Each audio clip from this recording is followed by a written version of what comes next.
సమయంలో చేరి వచ్చిన మీకు అందరికీ శుభాభివందనాలు. పరిశుద్ధ గ్రంథం నుంచి యోహాను రాసిన సువార్త 6వ అధ్యాయము 25వ వచనం చదువుతున్నాను. యోహాను రాసిన సువార్త 6వ అధ్యాయం 25వ వచనం. సముద్రపు టద్దరిని ఆయనను కనుగొని, బోధకుడా, నీవెప్పుడు ఇక్కడికి వచ్చితివని అడగగా, యేసు, మీరు సూచనలు చూడటం వలన కాదు గాని రొట్టెలు భుజించి తృప్తి పొందుట వల్లనే నన్ను వెతుకుతున్నారని మీతో నిశ్చయముగా చెప్పుచున్నానని. క్షయమైన ఆహారం కొరకు కష్టపడకుడి గాని నిత్య జీవము కలగజేయు అక్షయమైన ఆహారము కొరకే కష్టపడుడి. మనుష్య కుమారుడు దానిని మీకు ఇచ్చును. ఎందుకై తండ్రి అయిన దేవుడు ఆయనను ముద్ర వేసి ఉన్నాడు. చిన్న ప్రార్థన చేసుకుందాం. దయగల తండ్రి, మీకు వందనాలు. యేసుక్రీస్తు ప్రభువా, మీరు గొప్ప దేవుడవు, పరిశుద్ధుడవని నిత్యము వేలాది దూతల చేత నాయన ఆ యొక్క పరలోక రాజ్యంలో పోగొడబడుతున్న విధానం బట్టి మిమ్మల్ని స్తుతిస్తున్నాం, మిమ్మల్ని మహిమపరుస్తున్నాం. తండ్రి, వాక్యానికి మీ యొక్క కృపను దయచేయండి, మీ జ్ఞానాన్ని దయచేయండి నాయన. మీ బైబిల్ గ్రంథంలో కొన్ని మేము ఆలోచిస్తుండగా మా జీవితాలు సరి చేసుకుని నీ యొక్క నాయన నిన్ను వెంబడించే భాగ్యాన్ని మాకు దయచేయమని వేడుకుంటూ యేసుక్రీస్తు జీవంగా ఈ నామమున అడిగి వేడుకొని పొందిన మా పరలోకపు తండ్రి, ఆమేన్. సో మనం ఈ యొక్క వాక్యంలో మనం చూసినట్లయితే కొన్ని మన జీవితానికి అవసరమైనటివి సరి చేసుకునేటివి కొన్ని ఆలోచిద్దాం. సమాజంలో మామూలుగా యేసుక్రీస్తు ప్రభు వారు తను ఏర్పరచుకున్న శిష్యులు ఆయన వెంట వెళ్ళేవారు లేదా వెంబడించేవారు. యేసుక్రీస్తు ప్రభువును వెంబడిస్తే మనకేంటి లాభం, లేదా ఎందుకు వెంబడించాలా, ఎలా వెంబడిస్తున్నారు కొందరు అనేది మనము ఆలోచిస్తే ఈ యొక్క మత్తయి రాసిన సువార్త లేదా మార్కు రాసిన సువార్త, లూకా, యోహాను గారు చాలా విషయాలు రాస్తారనమాట. ఏంటంటే యేసుక్రీస్తు ప్రభు వారు ఈ లోకానికి వచ్చినప్పుడు తను జన్మించి ఎన్నో అద్భుతాలు, ఆశ్చర్యకార్యాలు, తర్వాత రోగులను స్వస్థపరచడము, తర్వాత ఇలా చేస్తూ ఉండడం వల్ల జన సమూహము గుంపులుగా ఆయన వెంట వెళ్ళేవాడు. ఎక్కడికి వెళ్ళినా మనం చూస్తే కొన్ని చోట్ల 3,000 మంది కూడా మనం చూసినట్లుగా మనం చూస్తాం, వేల మంది.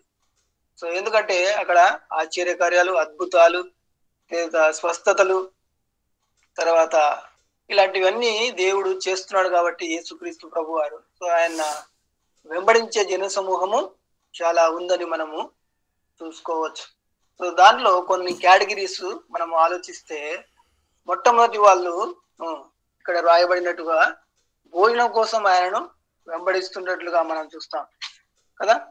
యేసు ఏమంటున్నాడంటే ఈ యొక్క వచనాల్లో, భుజించి తృప్తి పొందుట వలనే నన్ను వెతుకుతున్నారని మీతో నిశ్చయముగా చెప్పుచున్నాను. సో ఇక్కడ భుజించి తృప్తి పొందుటకు వీళ్ళు కొందరు ఆయనను వెతుకుతున్నారనే విషయాన్ని ఇక్కడ రాస్తున్నారు. క్షయమైన ఆహారం కొరకు కష్టపడకుడి గాని నిత్య జీవం కలగజేయు అక్షయమైన ఆహారం కొరకే కష్టపడుడి. క్షయమైపోయేది ఇది ఆహారం అనేది క్షయమైపోతుంది. మనము తినిన తర్వాత మళ్ళా అది మనం విసర్జించే వారంగా ఉంటాం కదా. కాబట్టి అది కొంతవరకు మాత్రమే ఉపయోగపడుతుంది. సో అది ముఖ్యము కాదనే విషయాన్ని ఆయన తెలియజేస్తున్నాడు. ఆహారం అనేది ఉండాలా, కానీ అది ఇచ్చే ప్రియారిటీని నేను తెలియజేయాలని ఇష్టపడుతున్నాను. ప్రియారిటీ ఫస్ట్ ఆఫ్ ఆల్ దేవునికి, లేదా దేవుని యొక్క మాటలు వినడం కానీ, లేదా దేవుని గురించినటువంటి ఆలోచన కానీ, ఆయన పని చేయాలా అనే ఉద్దేశము దేవుళ్ళు ఉన్నట్టుగా మనం చూస్తాం. అందుకే ఆయన ఏమంటున్నా అంటే, క్షయమైన ఆహారం కొరకు కష్టపడకుడి కానీ నిత్య జీవము. ఎందుకంటే నిజమే కదండి, ఈ లోకంలో మనం జన్మించిన తర్వాత 60 సంవత్సరాలు 70 సంవత్సరాలు ఈ యొక్క శరీరాన్ని మనం పోషిస్తాం. తర్వాత ఈ యొక్క శరీరం అనేది మనల్ని విడిచిపెట్టి ఆత్మ తాను దయచేసిన దేవుని యొద్దకు వెళ్ళిపోవలసిందే కదా. ఇంకోసారి ఏం రాస్తాడంటే బైబిల్ గ్రంథంలో, యోబు గ్రంథంలో మనం ఆలోచిస్తే, నువ్వు పెంచుకున్న శరీరాన్ని పురుగులు కమ్మగా తినివేస్తాయంట కదా. ఇది క్షయమైపోయేది, ఇది ఈ లోకంలో మనం విడిచిపెట్టేది. ఇది సమాధి చేయంగానే ఏమైపోతుంది, క్షయమైపోతుంది, పనికి రాకుండా పోతుంది. కానీ ఆత్మ తాను దయచేసిన దేవుని యుద్ధకు వెళ్ళి అక్కడ దేవునితో మనము ఆయన యుద్ధం నిలబడాల్సిన వారంగా ఉంటాం కనుక వాటికి ఇవ్వాల్సినటువంటి ప్రిఫరెన్స్. కాబట్టి భోజనం అవసరమే, కానీ మొట్టమొదటగా దేవుణ్ణి వెదకాలి. అందుకే అంటాడు కదా ఆయన, మొదటగా నా నీతిని నా రాజ్యాన్ని వెదుకుడి, మీకు ఏది అవసరమో అది మీకు అనుగ్రహించబడును అని వాక్యం సెలవిస్తుంది. మొదటగా ఫస్ట్ ప్రిఫరెన్స్. లేస్తేనే మనము మోకాలుండి ప్రార్థన ప్రిఫరెన్స్ మొట్టమొదటగా దేవునికి ఇవ్వడం అనేది దేవుడు ఆశిస్తున్నటువంటి విషయం కదా. తర్వాత లేస్తేనే వాక్యం చదువుకోవడం అనేది మొదటి ప్రిఫరెన్స్, తర్వాత మొదటి స్థానము కదా.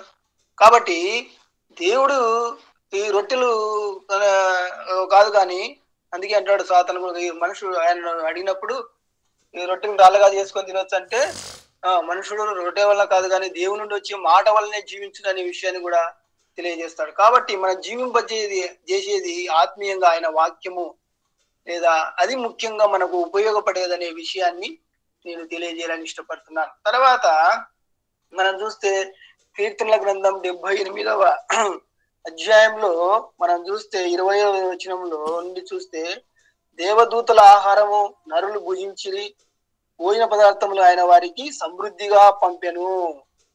సో వాళ్ళ యొక్క ఇక్కడ ఇశ్రాయేల్ ప్రజలను ఆయన వెళ్ళినప్పుడు ఆ యొక్క పుర్రెలు వాళ్ళ యొక్క గుడారాల చుట్టూ వాళ్ళు ఎంతో భుజించినట్లుగా మనం చూస్తాం. 29వ వచనం చదువుతున్నాను. వాడు కడుపార తిని తనివిరి, వారు ఆశించిన దానిని ఆయన అనుగ్రహించెను. వారి ఆశ తీరక మునిపే ఆహారము ఇంకా వారి నోళ్ళల్లో ఉండగానే దేవుని కోపం వారి మీదికి దిగెను, వారిలో బలిసిన వారిని ఆయన సంహరించెను. సో ఇక్కడ మనం చూస్తాం, ఈ దేవుడు ఎంతో ప్రేమ కలిగిన వ్యక్తిగా మనం చూస్తాం కదండి దేవుణ్ణి. ఆ ఇశ్రాయేల్ ప్రజలు, మేము అక్కడ లేవా, మాకు అక్కడ మేము మాంసాన్ని భుజించే వాళ్ళము, ఇక్కడికి వచ్చి అని సనిగినప్పుడు ఆయన వారికి ఇచ్చినట్లుగా మనం చూస్తాం. వాళ్ళు భుజించినటువంటి ఆహారము, సో ఇశ్రాయేల్ ప్రజలు వారి ఇంకా నోట్లలో ఉండగానే దేవుని కోపం. ఎందుకంటే వాళ్ళ ప్రియారిటీ అనేది ఆహారం మీద ఉంది, తిండి మీద ఉంది అనమాట. దేవుని యొక్క వెంబడించాలా, దేవుడు మనకు ఆ యొక్క బానిసత్వం నుంచి విడిపించినాడు కదా, మేము ఎంతో మగ్గి ఆ యొక్క బరువులు మోసేటటువంటి కాడి నుంచి మమ్మల్ని విడిపించినాడనే ఆలోచన ఇశ్రాయేలు ప్రజలకు లేదు. దేవుని జ్ఞాపకం చేసుకోవాలా, లేదా ప్రార్థన చేసుకోవాలా, ఆయన వెంబడించాలా, ఆయన మాటలు గైకొనాలా, మోసే చెప్పినటువంటి మాటలు ఆచరించాలనే విషయాన్ని ఇశ్రాయేలు ప్రజలకు లేదు. కాబట్టి అక్కడ మధ్యన వాళ్ళందరూ రాలిపోయినట్లుగా మనం చూస్తాం. వాళ్ళు చేరాల్సిన గమ్యానికి వాళ్ళు చేరకుండా వెళ్ళిపోయినట్లుగా మనం చూస్తాం కదండి. నిజమే కదా. నిజంగా వాళ్ళు ఫిజికల్ నీడ్స్, స్పిరిచువల్ నీడ్స్ ను పక్కన పెట్టేసినారు కదా. ఫిజికల్ నీడ్స్ ఓన్లీ ఫిజికల్, తినాలా, సుఖించాలా, తాగాలా. బైబిల్ గ్రంథంలో చూస్తాం, లూకా రాసిన సువార్తలు కదా, ఒక ధనవంతుడు, నా ప్రాణమా తినుము తాగుము సుఖించుము, అయితే వెర్రివాడ ఈ రాత్రి నీ ప్రాణాన్ని అడుగుతున్నాడు, సో నీవు సంపాదించినవన్నీ ఏ మగును అనే విషయాన్ని మనం చూస్తాం కదండి కదా. సో వీరి యొక్క ఒక విధంగా ఉన్నటువంటి వారుగా వెంబడిస్తున్నటువంటి గుంపుగా మనం చూస్తాం. రెండో వారు రోగాలను తీసివేయడానికి కొందరు వెంబడిస్తున్నారట. సో రోగాలను, అది అవసరమే కానీ దేవుని దగ్గర ప్రార్థించడం అనేది అవసరమే, కానీ దేవుడు ఏమంటున్నాడు తెలుసా? ఈ యొక్క లూకా రాసిన సువార్తలో ఒక మాట మనకు తెలియజేస్తాం, చూసుకుందామండి. 17వ అధ్యాయంలో ఒక మాట అక్కడ మనం చూస్తాం. 17వ అధ్యాయంలో 17వ వచనం నేను చదువుతున్నాను. ఆయన అందుకు యేసు 10 మంది శుద్ధులైరి కారా, ఆ 90 ఎక్కడా? ఈ మనుషుడు తప్ప దేవుని మహిమపరచుటకు తిరిగి వచ్చిన వాడెవడు అగబడలేదా అని చెప్పి, సో వాళ్ళు ఏం చేస్తున్నారు తెలుసా? దేవుడు ఏమి ఆశిస్తున్నాడు తెలుసా? మనం పొందుకున్నటువంటి మేలును, మనకు ఒక రోగం ఉంటది లేదా ఒక వ్యాధి ఉంటది, అది స్వస్థపరచబడిన తర్వాత దేవుని సన్నిధికి వెళ్ళాలా, తర్వాత ఆయనకు కృతజ్ఞతాస్తుతులు చెల్లించాలా, ఆయన చేసిన మేళ్లకు మనము థ్యాంక్స్ గివింగ్ తెలియజేస్తున్నామా? ఇదో నాకు ఈ రోగం ఉన్నది, నాకు ఈ యొక్క వ్యాధి ఉన్నది, దేవుడు నాకు తీసివేసినాడు, తద్వారా దేవుని మహిమపరచాలా, దేవుని వాక్యాన్ని ప్రకటించాలా, దేవుడు చేసినటువంటి సాక్ష్యాన్ని తెలియజేయాలా అనే విషయంలో దేవుని యొక్క మనసు ఉన్నట్లుగా మనం చూస్తాం. మిగతా వాళ్ళు ఎక్కడ 90 ఎక్కడ, నువ్వు వచ్చింది ఒక్కరేనా అనే విషయాన్ని ఆయన ప్రశ్నిస్తున్నాడు. ఈ అన్యుడు తప్ప దేవుని మహిమపరచుటకు అని రాయబడింది.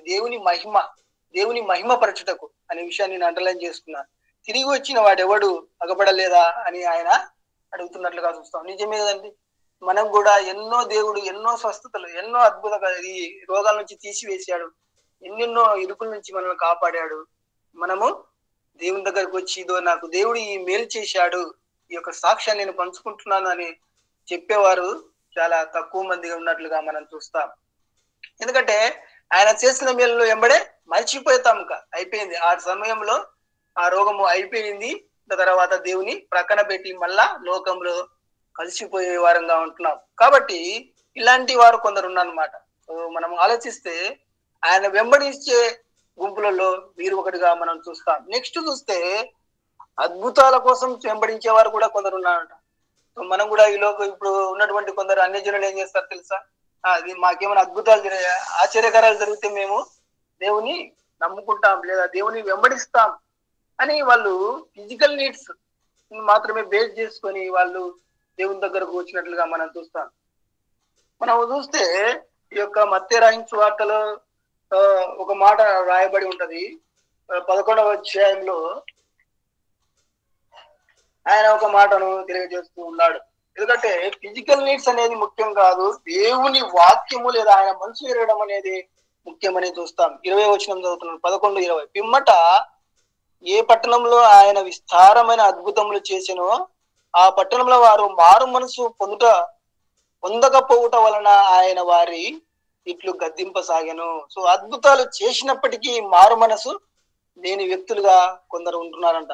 సో వాళ్ళు అద్భుతాల కోసం మాత్రమే వెళ్ళేవారు, కానీ మారు మనసు లేదు.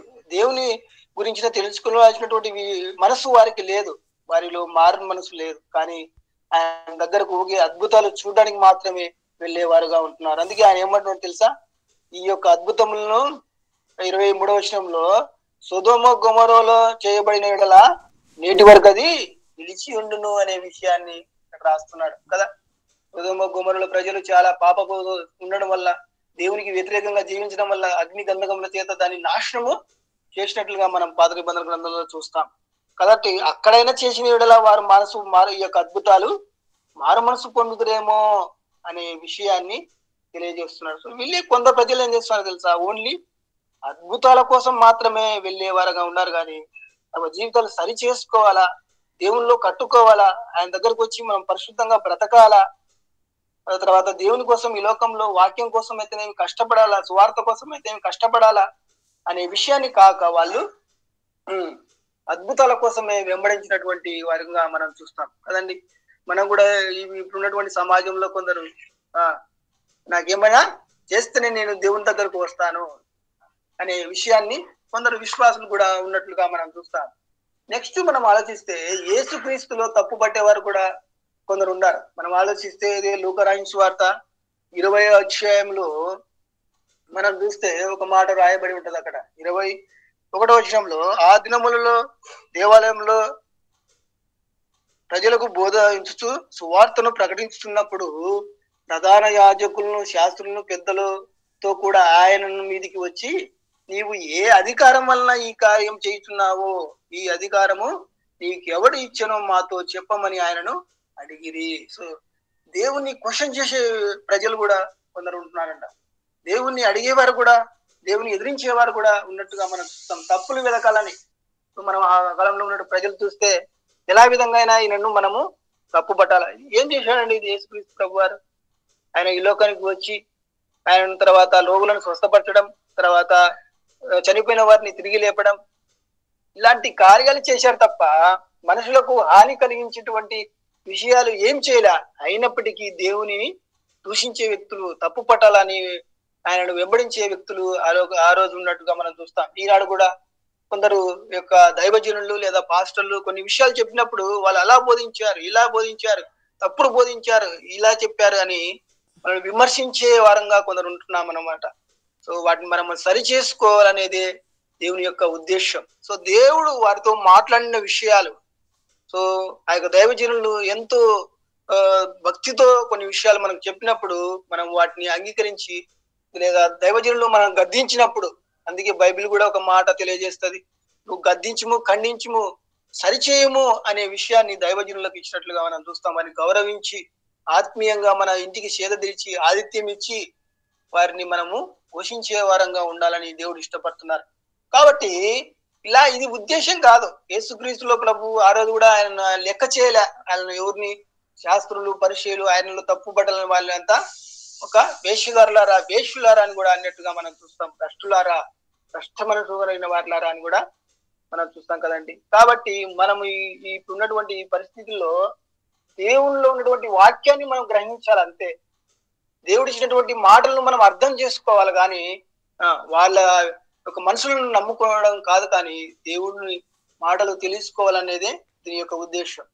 నెక్స్ట్ మనము ఆలోచిస్తే కదండి, ఈ యొక్క ఫిజికల్ నీడ్స్ ను మనం చూస్తే లూకా రాసిన వార్త 16వ అధ్యాయంలో అక్కడ మనం చూస్తే ఒక వ్యక్తి మనకు కనబడతాడు కదా, లాజరు కదా. లూకా రాసిన వార్తలో ఆయన, నేను చదువుతున్నాను, లూకా రాసిన వార్త 16వ అధ్యాయం 20వ వచనంలో, లాజరు ఒక దరిద్రుడు ఉండెను, వాడు కురుపులతో నిండిన వాడై ధనవంతుని ఇంటి వాకిట పడి ఉండి అతని బల్ల మీద నుండి పడు రొట్టె ముక్కలతో ఆకలి తీర్చుకొని కోరెను.